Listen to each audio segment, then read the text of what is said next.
So here we have a white pine. White pine is the Maine state tree. The white pine cone and tassel is also the Maine state flower.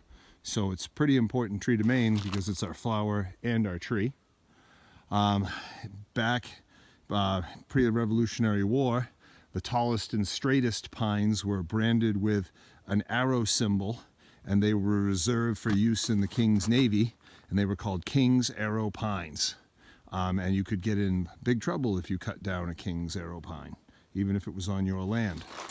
If we take a look at the needles, if we look at a cluster of needles, typically they have 5 needles in the cluster.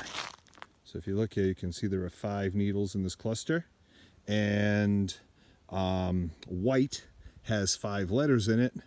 The fascicle has 5 needles in it, and it's the only pine tree in Maine that has 5 needles per fascicle. And the needles are kind of about 3 to 4 inches long and kind of soft and long. And they get quite tall. If you look over here in the horizon, the trees that are sticking out over the top are white pines. And depending on where you are, the pines can grow the tallest. They can create a canopy, and they would create what we call a climax community. When settlers first came to Maine, they used to say that you could ride your horse for days and not pick up the reins because the forest was full of white pine that formed a tight canopy up above, and there was very few other trees growing down under the canopy.